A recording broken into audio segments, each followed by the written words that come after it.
Magandang araw, Baitang Anim! Ngayong araw ay may panibago tayong aralin na pag-aaralan ngayong araw. Sa pagsisimula ng diskusyon na ito, gusto lamang kitang tanungin ng kumusta ka? Hangad ko na ikaw ay nasa maayos at mabuting kalagayan ngayong araw. Balikan natin ang ating tinalakay nakaraang presentasyon na kung saan binigyan nating pansin ang kalayaan bilang isang samahang pangkalayaan. Meron akong mga tanong na ibibigay sa inyo at titingnan natin kung naalala nyo pa ang mga sumusunod na ito. Una, anong ibig sabihin ng KKK? Mahusay, ibig sabihin kataas-taasang kagalang-galangang katipunan ng mga anak ng bayan. Kailan itinatag ang KKK? Magaling, ito ay ika-7 ng Hulyo 1872.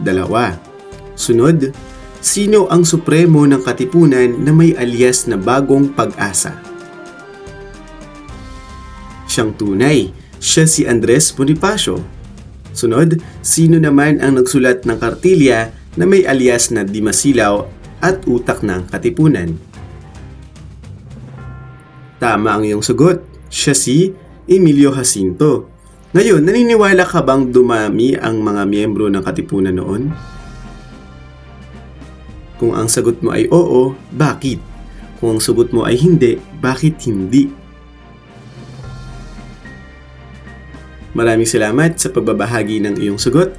Ngayong araw ay pag-uusapan natin ang Aralin 1.2, ang pagsilang ng isang samahang pangkalayaan, na kung saan matututuhan mo na matalakay ang balangkas ng katipunan bilang isang pamahalaan.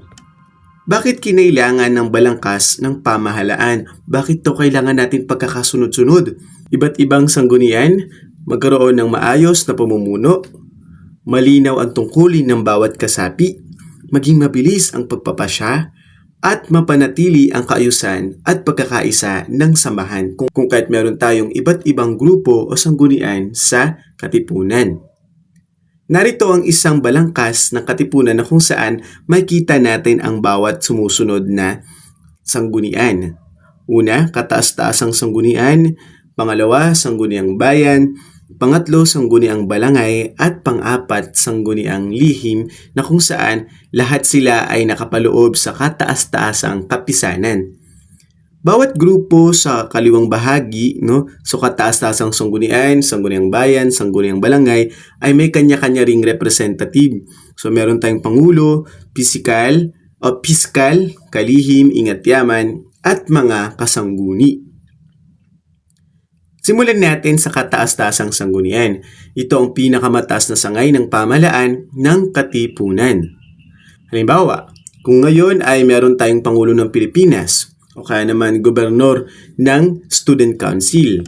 Ano ba yung tungkulin ng kataas-taasang sanggunian? Sila yung namamahala sa buong samahan, gumagawa ng mahalagang pasya, nangunguna sa pagpaplano ng mga gawain ng katipunan. Narito naman ang mga opisyal sa ating unang grupo. Nariyan ang Pangulo, Piskal, Kalihim, Ingat-yaman at mga kasungguni. Sangguniang bayan. Ito naman ang sangay na namamahala sa isang bayan o lalawigan. Halimbawa, sa probinsya ng Rizal, o kaya naman, mayor o presidente sa classroom. Ano naman ang tungkulin ng grupo na ito? Una ay pinatutupad ang mga utos ng kataas-taasang sanggunian, nangangasiwa sa mga gawain ng katipunan sa kanilang lugar, at panghuli, pinangangalagaan ang kaayusan ng samahan sa kanilang nasasakupan.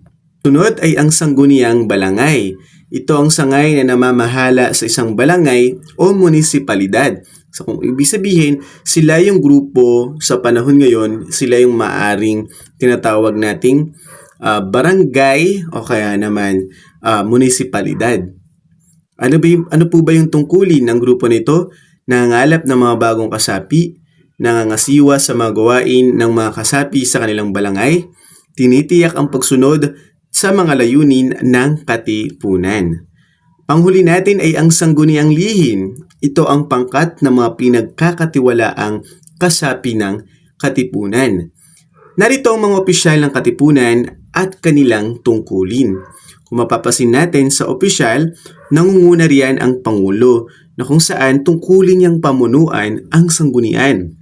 Piskal, tinitiyak na ang bawat miyembro sa katipunan ay sumusunod sa tuntunin. Kalihim, nagtatala ng mga pagpupulong at dokumento.